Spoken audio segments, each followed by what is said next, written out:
Petitioner గా 11 గంటలకి లోపలికి పోతే ఒక గంట సేపు మమ్మల్ని కూర్చోబెట్టి గంట సేపు తర్వాత లోపలికి పిలవడం జరిగింది. ఇలా వారి అడ్వకేట్ దానం నాగేందర్ గారి అడ్వకేట్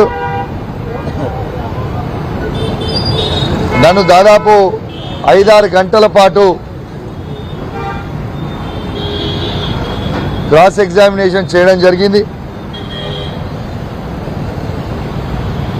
ఇలా వారు ఒక్కటే అడుగుతా ఉన్నారు, మీరు పిటిషన్ ఇచ్చిర్రు కానీ వారి కప్పుకున్న కండువ మీద హ్యాండ్ సింబల్ లేదు కదా, మరి కాంగ్రెస్ పార్టీ కండువ కాదు కదా అని అంటా ఉన్నారు. నేను క్లియర్గా చెప్పిన కాంగ్రెస్ పార్టీ కండువ అంటేనే ట్రై కలర్ కండువ. ఖచ్చితంగా దీపాదాస్ మున్షి పక్షాన దీపాదాస్ మున్షి నాయకత్వంలో టీపీసీసీ ప్రెసిడెంట్ రేవంత్ రెడ్డి గారి నాయకత్వంలో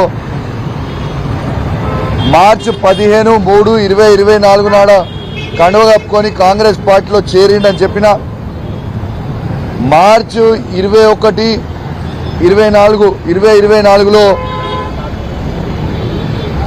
కాంగ్రెస్ పార్టీ సికింద్రాబాద్ పార్లమెంట్ క్యాండిడేట్గా ఏఐసిసి అనౌన్స్ చేసింది. వారి ఏఐసిసి లిస్టులో అనౌన్స్ చేసిన లిస్టులో 46వ నంబర్లో దానం నాగేందర్ గారి పేరు ఉన్నది అని అన్ని కూడా ఎవిడెన్స్తో సహా చూపించడం జరిగింది. దానం నాగేందర్ గారు కాంగ్రెస్ పార్టీ పక్షాన పోటీ చేసి సికింద్రాబాద్ పార్లమెంట్లో 4,29,000 ఓట్లు ఇవాళ తనకి పడ్డాయి. ఇది క్లియర్ కట్ కేసు. ఖచ్చితంగా మీరు దానం నాగేందర్ గారిని వెంటనే డిస్క్వాలిఫై చేయాలి అని వారు అడిగిన ప్రతి క్వశ్చన్లో కూడా నేను జవాబు చెప్పడం జరిగింది. నాకు పూర్తి నమ్మకం విశ్వాసం ఉన్నది, ఖచ్చితంగా స్పీకర్ గారు దానం నాగేందర్ గారిని డిస్క్వాలిఫై చేస్తారని. దీనికంటే క్లియర్ కట్ కేసు ఇంకెక్కడ ఉండదని విజ్ఞప్తి చేస్తా ఉన్నాను. రాహుల్ గాంధీ గారేమో కాన్స్టిట్యూషన్ని చేత పట్టుకొని దీన్ని మొత్తం బీజేపీ వాళ్ళు మొత్తం తుంగలకి దొక్కుతా ఉన్నారు అని రాహుల్ గాంధీ గారు ఆరోపణ చేస్తూ ఉంటారు.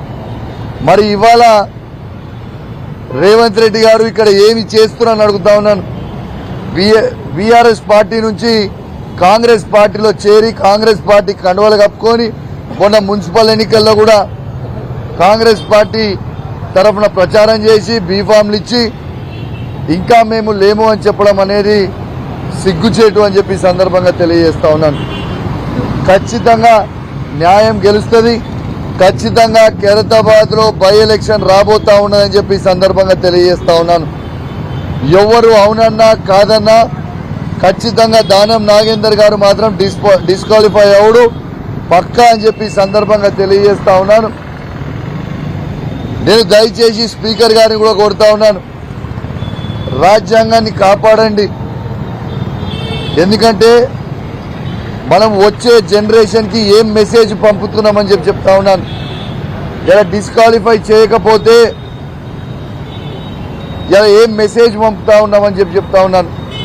ఆనాడు బీఆర్ఎస్ పార్టీ అధికారంలో ఉన్ననాడు, రేవంత్ రెడ్డి గారు పీసీసీ ప్రెసిడెంట్గా ఉన్ననాడు రేవంత్ రెడ్డి గారే స్వయంగా స్టేట్మెంట్ ఇచ్చిండ్రు.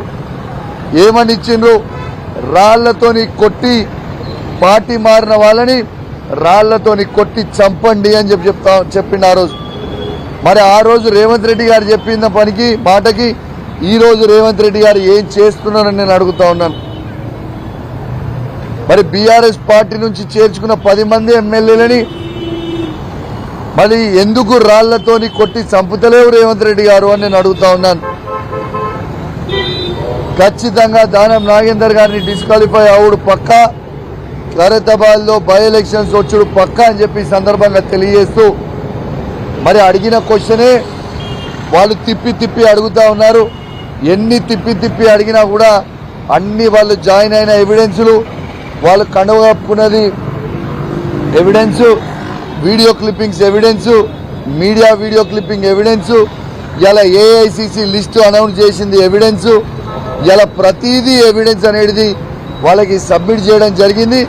ఇక ఖచ్చితంగా డిస్క్వాలిఫై అవుతాడని చెప్పి సందర్భంగా తెలియజేస్తూ, మరి ఎంత దారుణంగా రేవంత్ రెడ్డి గారు నడుపుతున్న అసెంబ్లీ అంటే, ఆ వెనుక మీరు చూసే బోర్డు, అక్కడ తెలంగాణ లెజిస్లేటివ్ అసెంబ్లీ అని బోర్డు పెడతాడు. ఇలా ప్రెస్ని లోపలికి అలవ్ చేయకుండా, ఇలా ప్రెస్ని రోడ్డు మీద పెట్టి మేము మాట్లాడుతున్న సందర్భంగా మీరు మాట్లాడుతుంటే అక్కడ కవరేజ్ వస్తుందని ఇవాళ అక్కడ ఉన్న బోర్డు కూడా బీకేసిర్రు. ఇంత చిల్లర రాజకీయం రేవంత్ రెడ్డి గారి ప్రభుత్వం చేస్తుందనేది స్పష్టంగా కనబడతా ఉంది.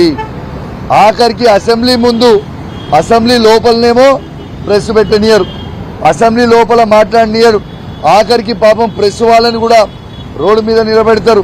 ఆ రోడ్డు మీద నిలబెట్టి కవరేజ్ వస్తుంది కదా అని మాట్లాడుతుంటే ప్రజలకి అసెంబ్లీ బ్యాక్గ్రౌండ్ బోర్డు కనబడొద్దని ఆ బోర్డు కూడా పోలీసు వాళ్ళకి చెప్పి పీకించేసిండు రేవంత్ రెడ్డి గారు.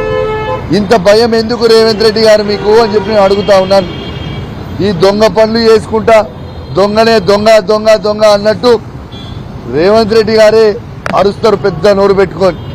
కానీ ఖచ్చితంగా చెప్తున్నా, మీరు ఎన్ని చిల్లర పనులు చేసినా, ఎన్ని దొంగ నాటకాలు చేసినా ఖచ్చితంగా వచ్చే అసెంబ్లీ ఎన్నికలలో మాత్రం ఖచ్చితంగా మీకు ప్రజలు బుద్ధి చెప్పబోతా ఉన్నారని చెప్పి సందర్భంగా తెలియజేస్తూ సెలవు తీసుకుంటా ఉన్నాను. జై తెలంగాణ, జై కేసీఆర్. నేను బయటికి వచ్చిన తర్వాత నా తర్వాత మహేశ్వర్ రెడ్డి గారు లోపలికి పోయినరు, మరి ఇప్పుడే పోయినరు. మరి ఈ రాష్ట్రంలో కాంగ్రెస్ బీజేపీ మ్యాచ్ ఫిక్సింగ్ లాగా క్లియర్గా కనబడుతుంది. మున్సిపల్ ఎన్నికలలో మీరు చూసిర్రు, కాంగ్రెస్ పార్టీలు చైర్మన్లు, వైస్ చైర్మన్లు బీజేపీ తీసుకున్నారు. ఇలా కాంగ్రెస్ బీజేపీ ములాఖత్ అనేది క్లియర్గా కనబడతా ఉన్నది. ఇవాళ మహేశ్వర్ రెడ్డి గారు కూడా లోపలికి పోయినరు. మరి వారు కూడా కాంగ్రెస్ బీజేపీ ములాఖత్కే నడుస్తారని అనుకుంటున్నా. ఎందుకంటే బడాబాయ్ చోటాబాయ్ ఇద్దరు కలిసి ఉన్నట్టుగా ఇలా కాంగ్రెస్ బీజేపీ కూడా అట్లనే ఉన్నది. ఇలా బీజేపీ వాళ్ళు కూడా ఏం చెప్తారో మరి బయటకు వచ్చినాక చూడాలని చెప్పి సందర్భంగా తెలియజేస్తా ఉన్నాను. Thank you.